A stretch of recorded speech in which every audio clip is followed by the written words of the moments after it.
Friends எல்லாருக்கும் வணக்கம். இறைவனுடைய முழுமையான ஆசீர்வாதத்தால் உங்கள் எல்லாருடைய பிரம்மச்சரியம் ஜேர்னி நல்லபடியாக போயிட்டுருக்குன்னு நான் நம்புகிறேன். இன்றைக்கி ஒரு விஷயத்தை நான் ரொம்ப ஆழமாக உணர்ந்தேன். அதை பற்றி உங்கள்கிட்ட பேசணும் அப்படின்னு நினச்சேன். அதனால தான் இந்த வீடியோவில் இதை பற்றி நான் சொல்கிறேன். பொதுவாகவே நாம் எல்லாருமே ஒரு தவறு பண்ணிக்கிட்டு இருக்கோம். அது என்னென்னா, இந்த தன் பாலின ஈர்ப்பாளர்கள், அதாவது இந்த கேய், லெஸ்பியன் இந்த மாதிரி உறவுகளில் இருக்கிறவங்கள நாம் கொச்சைப்படுத்துகிறோம். வார்த்தைகளாலும் உடல் ரீதியாகவும் மன ரீதியாகவும் அவங்கள காயப்படுத்துகிறோம். இது சரியா அப்படின்னு எனக்குள்ளேயே ஒரு கேள்வி எழுந்தது. அதை பற்றி நான் காலையிலேருந்து சிந்திச்சுட்டே இருக்கேன். எனக்கு ஒரு புரிதல் ஒன்று வந்தது. இதில் யாருமே சரி, கே ரிலேஷன்ஷிப்பில் இருக்கிறவனா இருந்தாலும் சரி, வேறு அனதர் எல்ஜிபிடிக்யூவில் இருக்கிறவங்க எல்லாருமே அவனா சுய சிந்தனையோட தெளிவாக முடிவெடுத்து அதில் பயணிக்கலை. ஏதோ ஒரு காரணத்துக்காக பாதிக்கப்பட்டு ஒரு கட்டாயத்தினாலேயோ இல்லை விருப்பம் இல்லாமையோ இல்லை மற்றவங்களால தவறாக பயன்படுத்தப்பட்டோ அதிலிருந்து வெளியே வர முடியாமல் அதில் மாட்டிக்கிட்டு இருக்கிறான். இது கடந்த ஒரு 2.5 வருஷத்துக்கு மேலே நாம் நிறைய கேசஸ் சால்வ் பண்ணியிருக்கோம். நிறைய பேருக்கு கவுன்சிலிங் கொடுத்துருக்கோம். அதுலேயும் இந்த கே ரிலேஷன்ஷிப்பில் மாட்டிகிட்டு இருக்கிற நண்பர்கள் பார்த்திங்கன்னா, மன ரீதியாக மிகப்பெரிய ஒரு பாதிப்புக்கு ஆளான ஒரு நபர்களாக இருக்கிறாங்க. அதை நான் கண்கூடாக நேர்லேயும் பார்த்துருக்கேன். கவுன்சிலிங் கொடுக்கும்போதும் அவங்க பேசுகிறத வச்சு அவங்களுடைய உளவியல், அவங்களுடைய மனநிலை எப்படி இருக்குது அப்படின்றதையும் என்னால் ஆழமாக புரிஞ்சுக்க முடிஞ்சுது. யாருமே சரி விருப்பப்பட்டு அந்த கேயிலையோ லெஸ்பியன்லேயோ எந்த ஒரு ரிலேஷன்ஷிப்லையுமே இல்லீகலாக விருப்பப்பட்டு அதில் இல்லை. அதுலேயும் நாம் பாலியல் தொழிலாளர்கள், ப்ராஸ்டியூட்டுன்னு சொல்கிறோம். அது மேல் prostitute, female prostitute, transgender prostitute எல்லாமே இருக்காங்க. இது எல்லாமே நமக்கு தெரியும். அவங்கள நாம் சொல்லும் பொழுது எவ்வளோ தூரம் நாம் அசிங்கமான வார்த்தைகளை பயன்படுத்துகிறோம், எவ்வளோ தூரம் அவங்கள திட்டுறோம், பழித்து பேசுகிறோம், எவ்வளோ தூரம் அவங்கள வார்த்தைகளால் காயப்படுத்துகிறோம். அதுவும் யோசித்து பார்க்கும்போது அதுவும் சரியா அப்படின்னா அது தவறு தான் நாம் பண்ணிகிட்ருக்குறோம். எந்த ஒரு பாலியல் தொழிலாளியுமே அவனாக விருப்பப்பட்டு இல்லை அவங்களா விருப்பப்பட்டு அதில் இறங்கலை. அவங்களுடைய பொருளாதார சூழ்நிலை, அவங்களுடைய வாழ்க்கையில் நடந்த நிறைய கசப்பான அனுபவங்கள், அதுதான் அவங்கள புஷ் பண்ணி கொண்டு அந்த சிச்சுவேஷனில் நிறுத்த வச்சுருக்கு. அதுலேயும் ரொம்ப ரொம்ப முக்கியமாக வறுமை, பசி, பட்டினி, எப்படியாவது காசு சம்பாதிக்கணும் அப்படின்ற வாழ்க்கை சூழல், அடர்ந்த ஒரு ஏழ்மை, அதுலேருந்து எப்படியாவது மீண்டு வரணும் அப்படின்றது ஒரு கேஸாக இருக்கும்.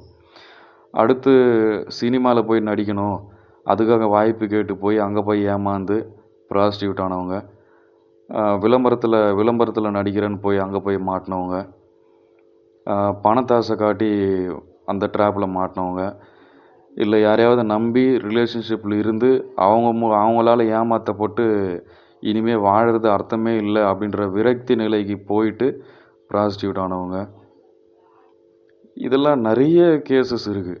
எல்லாரையுமே நாம் ஒரே வார்த்தையில் அடக்கிட முடியாது. இன்றைக்கி நாம் ப்ராஸ்டியூட்டு அப்படின்னும் போது நம்ம எவ்வளோ அசிங்கமாக பார்க்குறோம், அருவருப்பாக பார்க்குறோம், கேவலமாக பார்க்குறோம். ஒரு கே ரிலேஷன்ஷிப்பில் ஒருத்தன் இருக்கிறான் அப்படின்னா அவனை அவ்வளோ கேவலமாக பார்க்குறோம், அசிங்கப்படுத்துகிறோம். ஒரு எல்ஜிபிடிக்யூ கம்யூனிட்டி ஒருத்தர் ஃபாலோ பண்ணுறாரு இல்லை சப்போர்ட் பண்ணுறாரு அப்படின்னா அவங்கள அவ்வளோ தூரம் நாம் அசிங்கப்படுத்துகிறோம், அவமானப்படுத்துகிறோம், வெறுத்து ஒதுக்குறோம். இது எல்லாமே நான் யோசித்து பார்க்குறேன், சிந்திக்கிறேன். அவங்கக்கிட்ட பேசியிருக்கிறேன், பழகியிருக்கேன், அவனுக்கு கவுன்சிலிங் கொடுத்துருக்கேன். அவன் என்ன மனநிலையில தான் இருக்கிறான் அப்படின்னு பார்த்தீங்கன்னா, முழுக்க முழுக்க வந்து அவனுக்கே அதில் விருப்பம் இல்ல. எந்த பாலியல் தொழிலாளியுமே அவன் விருப்பப்பட்டு அவனுடைய உடம்ப வந்து விற்க மாட்டான். அது ஆணா இருந்தாலும், பெண்ணா இருந்தாலும், திருநங்கையா இருந்தாலும், அவங்களே விருப்பப்பட்டு அவங்களுடைய உடம்ப விற்கிறதுக்கு யாருமே வந்து விருப்பப்பட மாட்டாங்க. அதுதான் எதார்த்தமான உண்மை. அது பல்வேறு சூழ்நிலைகள் காரணமா அந்த வாழ்க்கைய அவங்க வாழ வேண்டியது இருக்கு. அதுலயே வந்து ப்ராஸ்டியூட் தொழிலுமே கரெக்ட்டா பணம் கிடைக்காம, அது பல்வேறு துன்பங்கள். சிகரெட்ல சூடு வைக்கிறதா இருக்கட்டும், ஆ அடிக்கிறதா இருக்கட்டும், தன்னுடைய பார்ட்னர் அடிக்க முடியல, திட்ட முடியல அப்படின்றதுக்காக ப்ராஸ்டியூட்ட கூப்பிட்டு வச்சு காசு குடுத்து அடிக்கிறதா இருக்கட்டும், இல்ல இவங்க வேலை முடிஞ்ச உடனே காசு குடுக்காம ஏமாத்திட்டு போறதா இருக்கட்டும். அது மூலியமா இவங்க ப்ராஸ்டியூட் வந்து நோய் வந்து இவங்க மருத்துவமனையில அனுமதிக்கப்படுறதா இருக்கட்டும். இல்ல கஞ்சா இந்த மாரி போதைப் பொருட்களுக்கு அடிமையாகிறதா இருக்கட்டும். மனநல பாதிக்கப்படுறது, ஹார்ட் அட்டாக்கு வர்றது, இந்த மாரி பாலியல் நோய்கள் வர்றது, அந்த ஒரு வேளை சோறுக்காக எவ்வளோ கஷ்டப்பட்டு, எவ்வளோ அசிங்கப்பட்டு, அவமானப்பட்டு, எவ்வளோ சித்திரவதைகள் ஆளாவறாங்க அப்படின்றதெல்லாம் நாம சிந்திக்கும் பொழுது, அது ரொம்ப பெரிய ஒரு கொடுமை. அவங்களா விருப்பப்பட்டு அத செய்றாங்களான்னா இல்ல. பல்வேறு காரணங்களுக்காக சொல்ல முடியாத காரணங்கள் நெறைய. அதனால அதுக்குள்ள ட்ராப்ல வந்து மாட்டி அவங்க வாழ்க்கை வந்து சீரழிஞ்சு போயிட்டுருக்கு. ஒரு கட்டத்தில அதுலேருந்து எப்படியாவது வெளிய வரலான்னு முயற்சி பண்ணா கூட அவங்களுக்கு அதுலருந்து வெளிய வர முடியாத ஒரு சூழல் இருக்கு. அதெல்லாம் வந்து வேதனையான ஒரு விஷயம். அதேபோல இந்த கே ரிலேஷன்ஷிப்ல இருக்கிற நண்பர்களும் சரி, சின்ன வயசுல யாராலயாவது மிஸ்யூஸ் பண்ணப்பட்டு, அந்த சின்ன வயசுல அவங்களுக்கு தெரியாது. அப்போ வேற யாராவது ஒரு பெரியவங்க மூலியமா வந்து மிஸ்யூஸ் ஆகி, செக்ஷுவலா வந்து மிஸ்யூஸ் ஆகி, அது இவனுக்கே தெரியாம அது தொடர்ந்து நடந்து, அதுக்கப்புறம் ஒரு கட்டத்தில இவனுக்கு அது புரிஞ்சு இது தவறுன்னு நெனைக்கும்போது, அதுலேருந்து அவன் வெளிய வர முடியாம ட்ராப்ல மாட்டி, அவனே நெனச்சாலும் அதுலேருந்து வெளிய வர முடியாம அந்த பழைய நினைவுகள், அவனுடைய அந்த பழைய அனுபவங்கள், அவன்கிட்ட இருக்கிற ஃப்ரெண்ட்ஸ் சர்க்கிள் எல்லாமே இதே போல மாறுறதுனால, அவனால அதுலேருந்து வெளிய வர முடியாம, மிகப்பெரிய ஒரு மன உளைச்சல்ல ஆளாகி இருக்கிறத நாம பார்க்குறோம். அதுலயும் வந்து அவன் மைண்டு ஃபிக்ஸ் ஆயிட்டான். சின்ன வயசுலேருந்து அந்த வந்து ஸ்கூல் டேஸில, காலேஜ் டேஸில, ஹாஸ்டல்ல, ஆ பேரண்ட்ஸுடைய ஃப்ரெண்ட்ஸு அவங்களால மிஸ்யூஸ் பண்ணப்பட்டு, இவனுடைய ஸ்கூல், காலேஜ் ஃப்ரெண்ட்ஸால, ஹாஸ்டல் வார்டனால, டீச்சர்ஸாலலாம் மிஸ்யூஸ் பண்ணப்பட்டு செக்ஷுவலா. அதெல்லாம் வந்து அது கொஞ்சம் கொஞ்சமா அவன் மனசுல வந்து பதிய வச்சிருச்சு. நான் வந்து இப்போ சோகமா இருக்கேன். எனக்கு வருத்தமா இருக்கு. எனக்கு ஒரு ஹாப்பினஸ் வேணும்னா, நான் இப்போ ஒரு கேய் ஃப்ரெண்டுகிட்ட ஃபோன் பண்ணி நான் அடல்ட்டா, லஸ்ட்டா பேசினா தான் எனக்கு வந்து ரிலீஃபு. எனக்கு வந்து ஹாப்பினஸ் கிடைக்குன்றது அவன் மைண்டில வந்து உட்காந்துருச்சு. அவன் வேணும்னே அந்த மாரி பண்றது ரேர் கேஸா இருக்கலாம். வேணும்னே பண்றது ரேர் கேஸா இருக்கலாம். பெரும்பாலும் பார்த்தீங்கன்னா, பாதிக்கப்பட்டவன் தான் இங்க நெறைய 90% மேல மத்தவங்களால பயன்படுத்தப்பட்டு பாதிக்கப்பட்டவங்க தான். அதே தான் ஆ பாலியல் தொழிலாளர்களும் அதே நிலைமை தான். யாருமே வந்து பெரும்பாலும் 90% மேல வயித்து பொழப்புக்கு, பணம் இல்லாம, ஏழ்மையில, வறுமையில, இன்னும் பிறரால ஏமாத்தப்பட்டு, நடிக்க வரேன்னு சொல்லிட்டு ஏமாத்தப்பட்டு இந்த தொழிலுக்கு வந்தது. வேற எதுவுமே பண்ண முடியாதுன்ற சிச்சுவேஷன்ல இதுக்கு வந்தது. அதுலயுமே அவங்க வந்து கரெக்ட்டா வந்து லைஃப் ரன் ஆகுதா? சம்பாதிக்கிறாங்களா? மகிழ்ச்சியா இருக்கிறாங்கன்னா இல்ல. அதுலயும் மன உளைச்சல் தாங்காம போதைக்கு அடிமையாவறது. போன இடத்துல வந்து காசு வராம ஏமாத்தப்பட்டு வர்றது. நெறைய துரோகங்கள், நெறைய ஏமாற்றங்கள், இழப்புகள் இதெல்லாம் வந்து அதுவும் உடல் ரீதியா, மன ரீதியா அதுவும் பிரச்சனைகள், நோய்கள் இதெல்லாமே தாங்கி தாங்கி தான் அவங்க நம்ம சமுதாயத்துல வாழ்ந்துட்டு இருக்காங்க அப்படின்னு நினைக்கும்போது, ரொம்ப வந்து மன ரீதியாவும், உடல் ரீதியாவும் எனக்கே பர்சனலா வேதனையா இருக்கு. இத நான் இவங்களுக்கு சப்போர்ட் பண்றேன் அப்படின்னு நினைச்சீங்கன்னா, அது தவறான புரிதல். எப்பவுமே வந்து சமுதாயத்துல இந்த மாரி பின்தங்கி இருக்கிற, புறக்கணிக்கப்பட்ட, ஒதுக்கப்பட்டிருக்கிற மக்கள பத்தி நாம சிந்திச்சு பார்க்கணும். அதுதான் சரியான ஒரு சமூகமாக இருக்கும், சரியான ஒரு சிந்தனையாக இருக்கும். இந்த மாதிரி நபர்களை நாம் சிந்திக்கும் பொழுது ரொம்ப வந்து வருத்தமாக இருக்குது. அதில் இன்றைக்கி செய்தியில் பார்க்குறேன், தமிழ்நாடு கல்வித்துறை வந்து ஒரு உத்தரவு சொல்லியிருக்கு. என்னென்னா, பள்ளிக்கூடங்களில் படிக்கிற மாணவர்கள், படிக்காத மாணவர்கள்னு தனித்தனியாக பிரிக்காதீங்க. சேட்டை பண்ணுறவங்க, படிக்காமல் இருக்கிறவங்க, விளையாட்டுத்தனமாக இருக்கிறவங்க, அவங்கள வந்து ஒதுக்கிடாதீங்க. அவங்கள வந்து பொது இடத்துல மற்ற மாணவர்களுக்கு மத்தியில் வச்சு திட்டிடாதீங்க. உடல் ரீதியாக, மன ரீதியாக அவங்கள வந்து காயப்படுத்திடாதீங்க. அவங்கள வெறுத்து ஒதுக்கிடாதீங்க. இந்த மாதிரி குழந்தைகளுக்கு தான் வந்து கூடுதலாக கவனம் செலுத்தி, அவங்கள அக்கறை செலுத்தி, அவங்கள வந்து மேலும் நம்ம படிக்க வைக்கணும். அவங்களுடைய திறன்கள், தனித்திறன்களை வளர்த்து கொண்டு வரணும். படிப்பில் ஆர்வம் இல்லைனாலும் மற்ற திறன்கள் என்னென்ன அவங்களுக்கு இருக்குன்னு நம்ம ஆசிரியர்கள் தான் கண்டுபிடிச்சி, நாம் அவங்களுக்கு வந்து ஊக்கம் கொடுத்து, சரியான வழிகாட்டுதல் கொடுத்து, பயிற்சி கொடுத்து அவங்கள வந்து வாழ்க்கையில் முன்னேற்றி கொண்டு வரணும். நாமளே அவங்கள ஒதுக்கிட்டோம், நாமளே அவங்கள புறக்கணிச்சிட்டோம், மற்ற மாணவர்களுக்கு முன்னாடி வகுப்பறையில் அவங்கள திட்டுறோம் அப்படின்னா, அவங்களுடைய சின்ன வயசுலேயே அவனுடைய மனம் வந்து பாதிக்கப்பட்டுரும். அதுக்கப்புறம் அவன் உருப்படாமலே போயிடுவான். அடுத்த கட்டம் அவன் முன்னேறவே முடியாமல் போயிடும். அதனால் இந்த தவறை யாரும் செய்யாதீங்க. எந்த மாணவனையும் பாகுபாடு காட்டிடாதீங்க. மாணவர்களுக்கு மத்தியில் கிளாஸ் ரூமில் யாரையும் திட்டிடாதீங்க. படிக்காமல் இருந்தாலும், சேட்டை பண்ணிகிட்டு இருந்தாலும் அவனை கூடுதலாக கவனம் செலுத்தி அவனை வந்து படிக்க வைங்க. படிக்கிற மாணவன், படிக்காத மாணவன் பிரிச்சிடாதீங்க. அவன் மனதில் வந்து தாழ்வு மனப்பான்மை உண்டாக்கிடாதீங்க அப்படின்னு தமிழ்நாடு கல்வித்துறை சொல்லியிருக்கு. இது மிகப்பெரிய ஒரு தாக்கத்தை ஏற்படுத்துது எனக்குள்ள, மிகப்பெரிய ஒரு சிந்தனையை ஏற்படுத்துது. அப்போது நாம் இந்த கே ரிலேஷன்ஷிப்பில் இருக்கிறவன், எல்ஜிபிடிக்கில் இருக்கிறவன், பாலியல் தொழிலாளர்கள்லாம் நம்ம எவ்வளோ தூரம் நம்ம சமுதாயம் வந்து அவங்கள இழிவுபடுத்துது, அசிங்கப்படுத்துது, அவமானப்படுத்துது, புறக்கணிக்குது, ஒதுக்கி வைக்குது. அவனுக்கு வந்து மன ரீதியாக பாதிக்கப்பட்டிருக்கான். அவனுக்கு இப்போ சிகிச்சை தான் தேவையே தவிர தண்டனை இல்லை. இந்த மாதிரி நபர்களுக்கு சிகிச்சை கொடுத்து அவனை வந்து மீட்டு கொண்டு வரணுமே தவிர அவனுக்கு தேவையானது சிகிச்சை தானே தவிர தண்டனை இல்லை. இது நம்மளில் பல பேர் ஏன் புரிய மாட்டேங்குது அப்படின்றது எனக்கு தெரியல. ஒரு உதாரணம் நான் சொல்கிறேன். இன்றைக்கி நம்மளுடைய வாட்ஸ்அப் குரூப்பில் ஒரு நண்பர் வந்து பாடி டிரான்ஸ்ஃபர்மேஷன், அதாவது வெயிட்டு அதிகமாக இருந்திருக்காரு. அதிலேருந்து ஃபிட்னஸ் ஜிம் ரெகுலராக போய் ஃபிட்னஸ் மெயின்டைன் பண்ணி மசில் கெயின் பண்ணி ஒரு ஃபிட்னஸ் கொண்டு வந்திருக்காரு. அந்த பாஸ்ட் ப்ரெசண்ட் ஃபோட்டோ வந்து குரூப்பில் போட்டிருந்தார். அதை பார்த்துட்டு நான் உடனே டெலீட் பண்ணியிருந்தேன். அப்போ எனக்கு வந்த புரிதல் என்னென்னா, நம்ம குரூப்பில் வந்து இந்த கே ரிலேஷன்ஷிப்பால் பாதிக்கப்பட்டவங்க நிறைய பேர் இருக்காங்க. அவங்களுக்கு வந்து அந்த மாதிரி மேலே சட்டை இல்லாமல் ஒரு பாடி பில்டர் மாதிரி ஒரு ஃபோட்டோ இருக்குது அப்படின்னா, அதை பார்த்தே அவன் வந்து ரீலாப்ஸ் ஆகிறதுக்கு வாய்ப்பு அதிகமாக இருக்குது. அவர் வந்து ஒரு மோட்டிவேஷன் பண்ணுறதுக்கு தான் போட்டிருந்தார், அதில் வந்து மாற்று கருத்து இல்லை. ஆனால் இந்த ஆங்கிள்லையும் நாம் வந்து சிந்தித்து பார்க்கணும். இது வந்து கே ரிலேஷன்ஷிப்பில் பாதிக்கப்பட்டு அதுலேருந்து வெளியே வரணும்னு முயற்சி பண்ணிக்கிட்டு இருக்கிற நண்பர்களுக்கு இந்த மாதிரி ஒரு சட்டை இல்லாமல் ஒரு ஆண்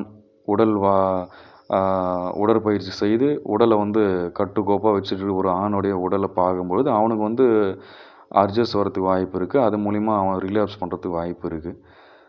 அதனால் அதை நான் டெலீட் பண்ணேன் அப்படின்னு சொல்லியிருந்தேன். அதுலேயும் அந்த நேரத்தில் எனக்கு வந்த சிந்தனை என்னென்னா, நாம் பட்டாசு வெடிக்கிறோம், அதில் எந்த வித தவறும் இல்லை. பட்டாசு வெடிக்கிறது இயல்பு. ஆனால் வந்து மனநல பாதிக்கப்பட்ட குழந்தைகள், மாற்றுத்திறனாளி குழந்தைகள் இருக்கிற மருத்துவமனை பக்கத்தில் நாம் வந்து பட்டாசு வெடிக்கக்கூடாது. அதுதானே நீதி, அதுதான் இயல்பு. அது ஏன்னா அவங்க ஏற்கனவே மன ரீதியாக பாதிக்கப்பட்டிருக்காங்க. அவங்களுக்கு வந்து மனம் வந்து ரொம்ப மென்மையானது. அவங்கள நாம் மேலும் வந்து அக்கறை கொண்டு, கருணை கொண்டு அவங்கள பேணி பாதுகாக்க வேண்டிய பொறுப்பு நமக்கு இருக்குது. அந்த நேரத்தில் நாம் வந்து பட்டாசு வெடிக்கிறது, அந்த இடத்துல வெடிக்கிறது வந்து மிகப்பெரிய தவறு. எப்படி வந்து மனநல பாதிக்கப்பட்ட குழந்தைகள் காப்பகம், குழந்தைகள் மருத்துவமனை அருகில் வந்து பட்டாசு வெடிக்கிறது தவறோ, அவங்களுக்கு எப்படி நாம் அதிகமாக கேர் கொடுத்து, அதிகமாக அக்கறை செலுத்தி, அன்பு செலுத்தி அவங்கள வந்து நம்ம பேணி பாதுகாத்து மீட்டு கொண்டு வரக்கூடிய பொறுப்பு நமக்கு இருக்கோ, அதே போல் காலத்தின் கட்டாயத்தால், தவறான பழக்க வழக்கங்களால், தவறான நண்பர்களால் நிறைய பேரால் மிஸ்யூஸ் பண்ணப்பட்டு, தவறாக பயன்படுத்தப்பட்டு, வறுமை காரணமாக, பல்வேறு காரணங்களுக்காக எல்ஜிபிடிக்யூவில் மாட்டிகிட்டு இருக்கிறவன், அந்த ப்ராஸ்டியூட்டில் மாட்டிகிட்டு இருக்கிறவங்களாம் நம்ம அசிங்கப்படுத்தக்கூடாது, அவமானப்படுத்தக்கூடாது, அவனை வெறுத்து ஒதுக்கக்கூடாது. அவனுக்கு நாம் சிகிச்சை கொடுத்து மீட்டு கொண்டு வரணும், அவனை தண்டிச்சிடக்கூடாது அப்படின்ற புரிதல் எனக்கு வந்து ஆழமாக வந்தது. இது எத்தனை பேர் இதை நீங்கள் உணர்ந்திருக்கீங்க அப்படின்றது எனக்கு தெரியல. நான் இன்றைக்கி வந்து இறைவன் வந்து இந்த சிந்தனை எனக்குள்ளே உணர்த்தி இருக்காரு. நாம் அவங்கள வந்து அன்பால் வந்து திருத்தி கொண்டு வரணுமே தவிர, நாம் அவங்கள திட்டுறதோ, பழித்து பேசுகிறதோ, வெறுத்து ஒதுக்குறதோ, அவனை மேலும் மேலும் வந்து அந்த விஷயத்துக்கு அடிக்டாக தான் ஆக்குமே தவிர அவனை மீட்டு கொண்டு வராது. இது வந்து நாம் புரிஞ்சுக்கணும். அவனை ஒதுக்க ஒதுக்க என்ன ஆகுன்னா, ஓகே இந்த சமுதாயம் நம்ம ஒதுக்குது, யாருமே நம்மளோட அட்டாச் ஆகலை, அப்போ நாம் தனிமையாக இருக்கோம், நம்மளுக்கு வந்து இந்த லைஃப் தான் சரியாக வரும், நம்மளால் சமுதாயத்தோடு அட்டாச் ஆகி ஒன்றி வாழ முடியாது, அப்போது திரும்பியும் வந்து கேய் பார்ட்னர் தேடு, எல்ஜிபிடிக்கு பார்ட்னர் தேடு, அவனோட தான் நம்மளுக்கு ஹாப்பினஸ் கிடைக்கும், அவனால் தான் நம்மளை புரிஞ்சிக்க முடியும், அந்த மனநிலையும் வந்துடுவான். இது புரியுதுங்களா? இந்த சமுதாயம் நம்மளை ஏற்றுக்கலை, இந்த சமுதாயம் நம்மளை மதிக்கலை, இந்த சமுதாயம் நம்மளுடைய உணர்வுகளை புரிஞ்சிக்கலை, அப்போ நம்ம உணர்வுகளை புரிஞ்சுக்கிறவனோட நம்ம சேர்ந்து பயணிப்போம். நம்ம உணர்வுகளை புரிஞ்சுக்கிட்டு நம்மளுக்கு ஹாப்பினஸ் கொடுக்குறவன், நம்மளை மதிக்கிறவனோட நம்ம பேசி பழகுவோம் அப்படின்ற மனநிலைக்கு வந்துட்ட பிறகு அவன் எந்த ட்ராப்பில் இருக்கிறானோ அதிலே தான் திரும்ப திரும்ப அதிலே தான் இருப்பான். எந்த காலத்துலேயுமே சரி இந்த சாதாரண சமுதாயத்தோடு அவன் ஒன்றி வாழ மாட்டான். இந்த புரிதல் இன்றைக்கி தான் எனக்கு வந்தது. நானே வந்து நிறைய ஒரு 20க்கும் மேற்பட்ட கே ரிலேஷன்ஷிப்பால் பாதிக்கப்பட்ட நண்பர்களுக்கு, சகோதரர்களுக்கு வந்து கவுன்சிலிங் பர்சனலாக கொடுத்துருக்கேன். அவங்கள ஒருத்தரை கூட என்னால் இது வரைக்கும் மீட்டு கொண்டு வர முடியல. அவன் வந்து சொல்கிறது, சரி ப்ரோ, ஓகே ப்ரோ, எனக்கு புரியுது ப்ரோ, நான் பார்த்துக்கிறேன் ப்ரோ, நீங்கள் சொல்கிறது தான் கரெக்டு தான், நான் பண்ணுறது தப்புன்னு எனக்கு புரியுது, நான் நாளிலேருந்து திருந்திடுறேன், இன்னிலேருந்து திருந்திடுறேன், கேயில் இருந்தவன் அவன் ஃப்ரெண்ட்ஸை நம்பர்லாம் நான் டெலீட் பண்ணிடுறேன், இனிமேல் இந்தமாதிரி பண்ண மாட்டேன், இனிமேல் கஞ்சா சாப்பிட மாட்டேன், ஆன்ஸ் போட மாட்டேன், சிகரெட் பண்ண மாட்டேன், இனிமேல் நான் தண்ணி குடிக்க மாட்டேன், ஆல்கஹால் குடிக்க மாட்டேன், இனிமேல் வந்து கே ரிலேஷன்ஷிப்லாம் வச்சுக்க மாட்டேன், நான் ஒழுக்கமாக இருக்கிறேன் அப்படின்வான். 2 நாள் இருப்பாங்க, திருப்பியும் வந்து இந்த மாதிரி யாராவது கே ஃப்ரெண்ட்ஸுக்கிட்ட ஃபோன் பண்ணி பேசி ரிலாப்ஸ் ஆகிட்டு திருப்பி நம்மக்கிட்ட வருவாங்க. என்னடா இவனை நம்ம எவ்வளோ பான் மாஸ்டர்பேஷன் கேஸு வேறு, இந்த கேஸு வேறு, ரெண்டுத்தையும் நீங்கள் குழப்பிக்கூடாது. இந்த பர்சன்ஸ் வந்து மன ரீதியாக ரொம்ப பாதிக்கப்பட்டு, மன ரீதியாக ரொம்ப மென்மையான ஆட்கள். இவங்களுக்கு வந்து நம்ம இன்னும் அதிகமாக கேர் கொடுத்து, இன்னும் அதிகமாக நாம் வந்து அவங்கள அன்பாக அரவணைச்சு, அன்பால் தான் திருத்தி கொண்டு வர முடியும். திட்டி, அடித்து, பழித்து பேசி, வெறுத்து ஒதுக்கி இவனை திருத்த முடியாது அப்படின்றது இன்றைக்கி தான் எனக்கு தெளிவாக புரிஞ்சுது. ஏன் இவங்களை என்னால் ரிக்கவரி பண்ணி கொண்டு வர முடியலன்னா இதுதான் காரணம். அவனுக்கு ஆழமாக புரியுது. சின்ன வயசுலேருந்து பல வருஷமாக அவன் பாதிக்கப்பட்டிருக்கான். பல வருஷமாக பாதிக்கப்பட்டு நீங்கள் யோசிச்சு பாருங்கள், ஒரு 4-5 வருஷம் பான் மாஸ்டர்பேஷன் அடிக்ஷனில் இருக்கிறவனை வெளியே கொண்டு வரத்துக்கே வந்து எவ்வளோ டைம் எடுக்குது, எவ்வளோ தூரம் கஷ்டமாக இருக்குன்றது உங்களுக்கு புரியுது. அப்போ வந்து இந்த கே ரிலேஷன்ஷிப் இருக்கிறவன் வந்து 1-2 வருஷமாக இல்லை, பல வருஷமாக இருக்கிறான். சின்ன வயசுலேருந்தே வந்து மற்றவங்களால் செக்ஷுவலாக அப்யூஸ் பண்ணப்பட்டெல்லாம் நிறைய பேர் இருக்கிறான். அப்போ அவன் நினச்சும் அதுலேருந்து வெளியே வர முடியல, தவறுன்னு தெரிஞ்சும் வெளியே வர முடியல அப்படின்னா அவ்வளோ தூரம் அவன் பாதிக்கப்பட்டிருக்கிறான். இவ்வளோ தான். யாருமே வந்து விருப்பத்தோடு வந்து அதில் இல்லை. இதுதான் சத்தியமான உண்மை. ஒரு கட்டத்தில் இந்த சமுதாயம் நம்மளை அங்கீகரிக்கலை, இந்த சமுதாயம் நம்மளை மதிக்கலை, யாருமே நம்மளுடைய உணர்வுகளை புரிஞ்சிக்கலை அப்படின்னும் போது, சரி நம்ம உணர்வை யார் புரிஞ்சுக்கிறானோ, நம்மளை யார் மதிக்கிறானோ அவனோடய நம்ம இருப்போம். அவன் ஒதுக்கப்பட்டவனாக ஆயிடுறான் கடைசி வரைக்கும். அப்போது நாம் ஒருத்தவங்களை ஒதுக்கும் பொழுது, காயப்படுத்தும் பொழுது, திட்டும் பொழுது, அவனை வந்து அசிங்கப்படுத்தும் பொழுது ஒருத்தனுடைய வாழ்க்கையே நாம் சிதைக்கிறோம். ஒருத்தனை தற்கொலை பண்ணுறதுக்கு நம்ம காரணமாக இருக்கிறோம். ஒருத்தன் வந்து அவனுடைய குடும்பமே நாசமாகிறதுக்கு, அவனோட அடுத்த தலைமுறை உருவாகாமலே போகிறதுக்கு நாம் ஒரு சின்ன காரணமாக இருக்கிறோம் அப்படின்றத நம்ம எல்லாரும் தயவு பண்ணி புரிஞ்சுக்கணும். என்றைக்குமே சரி, யாரையுமே சரி திட்டியோ, ஒதுக்கியோ, அசிங்கப்படுத்தியோ, அவமானப்படுத்தியோ திருத்தி கொண்டு வர்றது வந்து அது நடக்காது. அன்பால் தான் திருத்த முடியும். இதுதான் யதார்த்தமான உண்மை. அப்போ இனி வந்து யாருமே எல்ஜிபிடிக்யூவில் இருக்கிறவனையோ, ப்ராஸ்டியூட்டில் இருக்கிறவனையோ, டிரான்ஸ்ஜெண்டராக இருக்கிறவங்களையோ யாரையுமே வந்து அசிங்கப்படுத்துறது, அவமானப்படுத்துறது, வார்த்தைகளால் காயப்படுத்துறது, உடல் ரீதியாக காயப்படுத்துறது, மன ரீதியாக காயப்படுத்துறது, இது எல்லாத்தையும் விட்டு ஒழிச்சிட்டு அவனுடைய உணர்வை புரிஞ்சுக்கிட்டு அவனை அன்பால் திருத்தி கொண்டு வரணும். குடும்பம் அப்படின்றதோடைய மகத்துவம், மேன்மை, முக்கியத்துவம் என்னன்றது நாம் அவனுக்கு உணர்த்தாத வரைக்கும் அவனை வந்து திருத்தி கொண்டு வர முடியாது. அவனை திட்டுறதுனாலே, அசிங்கப்படுத்துறதுனாலே அவன் கடைசி வரைக்கும் ஒதுக்கப்பட்டவனாகவே ஆயிடுறான். ஆரம்பத்தில் நான் சொன்னேன், தமிழ்நாடு பள்ளி கல்வித்துறை சொன்னது வந்து படிக்கலை அவன் சேட்டை பண்ணுறான், திருந்த மாட்டேன்றான், அடங்க மாட்டேன்றான்றதுக்காக அவனை வந்து ஒதுக்கிடாதீங்க. படிக்கிற மாணவன் படிக்காத மாணவன் பிரிவினை உண்டாக்கிறாதீங்க, பிரிச்சிடாதீங்க. கிளாஸ் ரூமில் எல்லா மாணவர்களுக்கும் மத்தியில் அவனை திட்டிடாதீங்க. அவன் மனசில் தாழ்வு மனப்பான்மையை உருவாக்கிறாதீங்க. அவன் மனசை காயப்படுத்தி அவனை ஒதுக்கிறாதீங்க. எல்லா மாணவர்களையும் ஒரே மாதிரி கொண்டு வாங்க. இன்னும் படிக்காத மாணவன் இந்த மாதிரி இருக்கிற மாணவர்கள் நம்ம எக்ஸ்ட்ரா வந்து கேர் கொடுத்து எக்ஸ்ட்ரா வந்து நாம் வந்து கவனம் செலுத்தி அவனை வந்து படிக்க வைக்கணும். அவனோட தனித்திறமை என்னன்றது கண்டுபிடிச்சி நாம் வந்து மீட்டு கொண்டு வரணும், அவனை முன்னேற்றணும். ஆனால் அவனை பிரிவினை உண்டாக்கிடுவது, அவனை பிரிச்சிடக்கூடாது, அவனை பொது இடத்துல வந்து திட்டிடக்கூடாது, அவனை காயப்படுத்திடக்கூடாது இப்படின்னு தமிழ்நாடு கல்வித்துறை வந்து மாணவர்களுக்கு சொல்கிறது. இதுவே வந்து நம்மளுடைய விஷயத்துக்கும் வந்து பொருத்தி பார்க்கலாம். இதே தவிர தானே நாமளும் பண்ணிக்கிட்டு இருக்கோம். ஒருத்தன் கேயில் இருக்கிறான், லெஸ்பியனில் இருக்கிறான், எல்ஜிபிடிக்குள்ளே ஃபாலோ பண்ணுறான், அவனுக்கு சப்போர்ட் பண்ணுறான், டிரான்ஸ்ஜெண்டராக இருக்கிறாங்க, இல்லை ப்ராஸ்டியூட்டாக இருக்கிறாங்க, மேல் ப்ராஸ்டியூட்டாக இருக்கட்டும், ஃபீமேலாக இருக்கட்டும், டிரான்ஸ்ஜெண்டர் எல்லாரையுமே நாம் எப்படி நடத்துகிறோம் அப்படின்றத நாம் சிந்திச்சு பார்க்கணுமா வேணாவா? கண்டிப்பாக சிந்திச்சு பார்க்கணும். ஒரு நாள் வந்து இன்றைக்கி அவன் அப்படி இருக்கிறான், ஆனால் நேற்று அவன் அப்படி இல்லையே, 10 வருஷத்துக்கு முன்னாடி அவன் அப்படி இல்லையே, பிறக்கும் போது அவன் அப்படி இல்லையே, ஸ்கூலுக்கு போகும்போது நல்லா தானே இருந்தான், காலேஜ் படிக்கும்போது நல்லா தானே இருந்தான். அப்போ என்ன காரணம்? வறுமை காரணமாக இருக்கலாம், இல்லை வேறு யாரையாவது வந்து மிஸ்யூஸ் பண்ணியிருக்கலாம், எவ்வளவோ ரீசன்ஸ் இருக்கலாம். இல்லை டிப்ரெஷனால் அவன் அதுக்குள்ளே போயிருக்கலாம், இல்லை வேறு யாராவது புஷ் பண்ணியிருக்கலாம், ராங் கைடன்ஸாக இருக்கலாம், இல்லை வேறு யாரும் கைடன்ஸ் பண்ணி அவனை மீட்டு கொண்டு வரதுக்கு ஆள் இல்லாமல் இருக்கலாம், பெற்றோர்கள் வந்து கேர் பண்ணாமல் விட்டுட்டு இருக்கலாம். இந்த பல்வேறு விஷயங்கள் அவன் வந்து பாதிக்கப்படுறதுக்கு காரணமாக இருக்குது. அவன் இதில் ஈடுபடுறான் அப்படின்றதுக்காகவே நாம் அவனை அசிங்கப்படுத்த ஒதுக்குறோம் அப்படின்னா அது தவறான அணுகுமுறை தானே.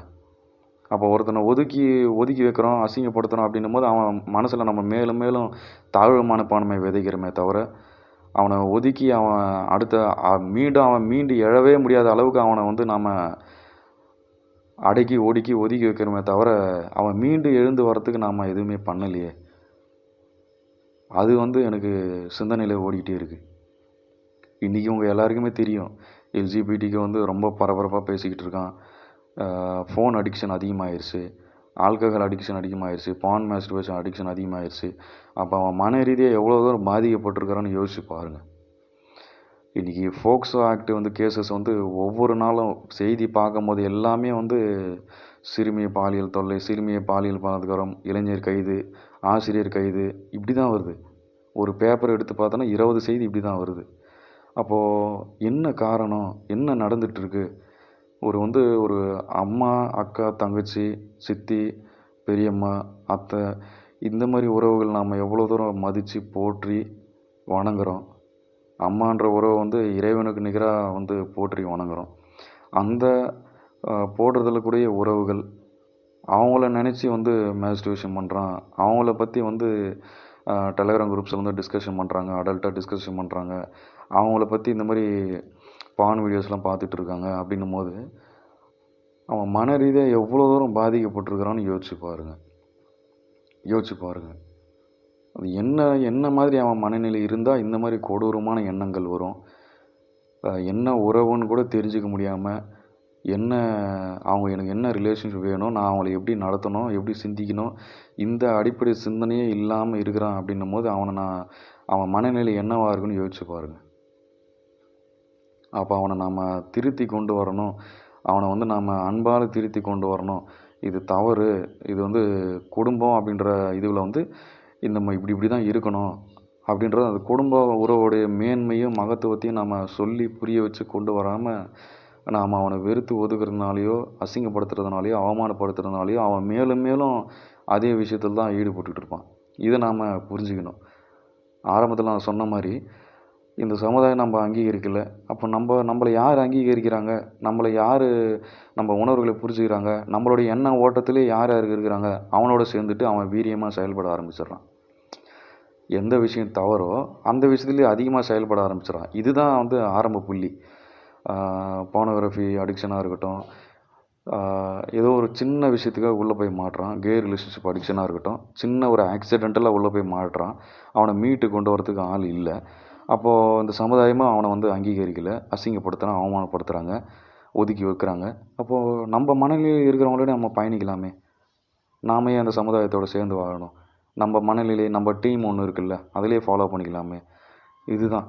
அதனால தான் போயிட்டு வந்து ஃபேண்டசின்ற பேரில் வந்து இந்த மாதிரி அம்மா அக்கா தங்கச்சி அவங்களுடைய ஃபோட்டோஸை போட்டு அதை எடிட் பண்ணி உள்ளே போட்டு அது மூலிமா டிஸ்கஷன் பண்ணி அது மூலமாக எரெக்ஷன் வந்து மேஸ்டர்பேஷன் பண்ணுறதா இருக்கட்டும்.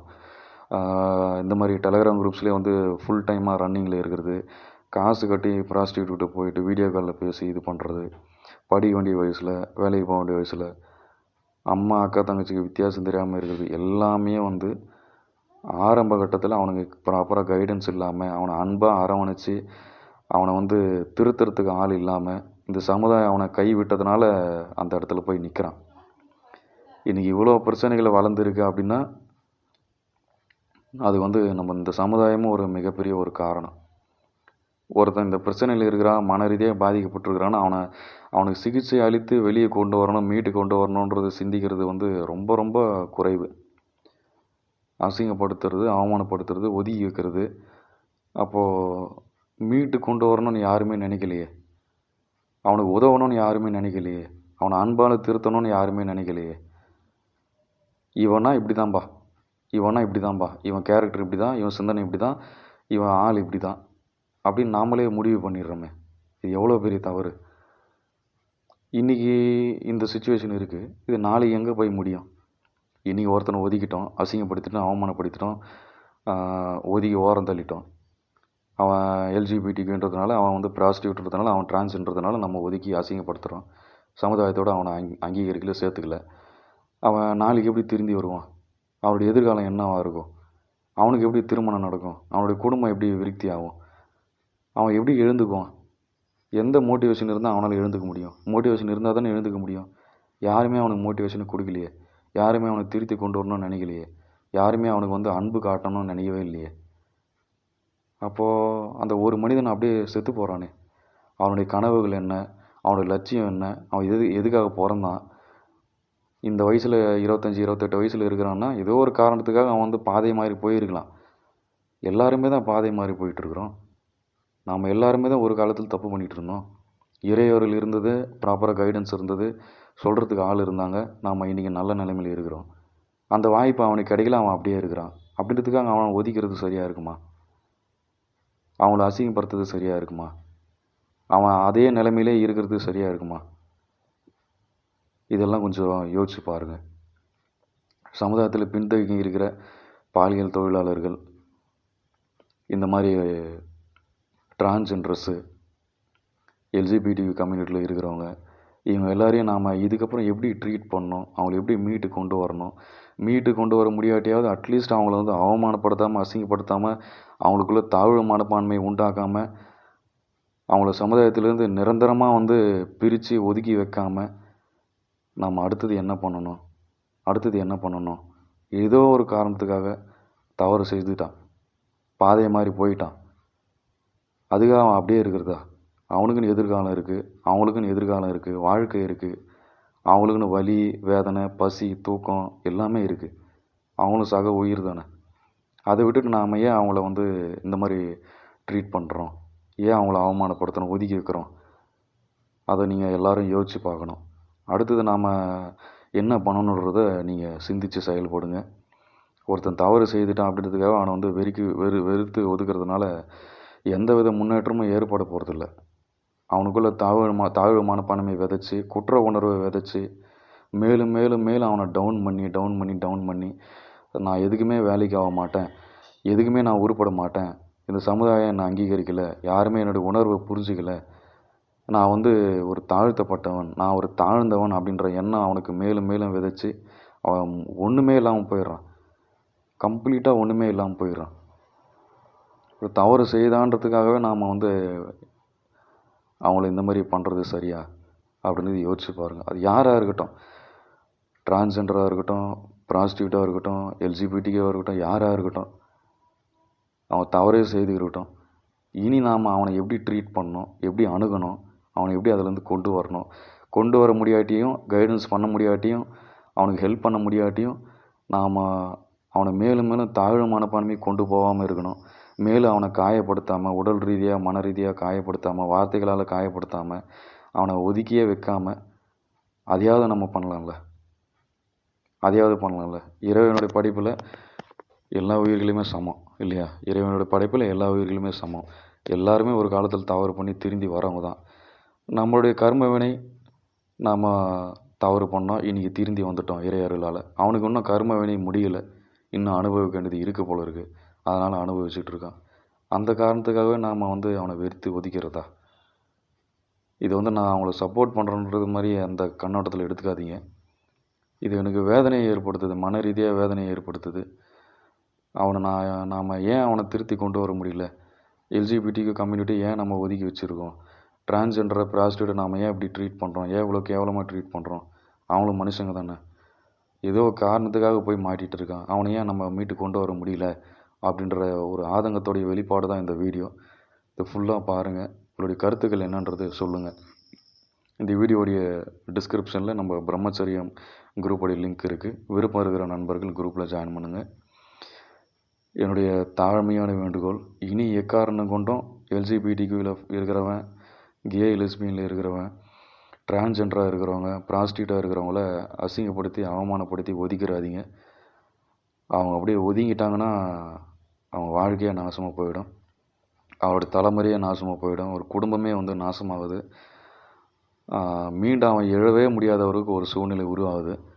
அதை எல்லாரும் புரிஞ்சு பொறுப்போடு நடந்துங்க. அன்பால் தான் எல்லோரையும் திருத்த முடியும். அன்பு தான் எல்லாமே. அதை நீங்கள் புரிஞ்சுங்க. அன்பே சிவம்னு சொல்கிறாங்க. இதை தாண்டி என்ன இருக்குது? நன்றி.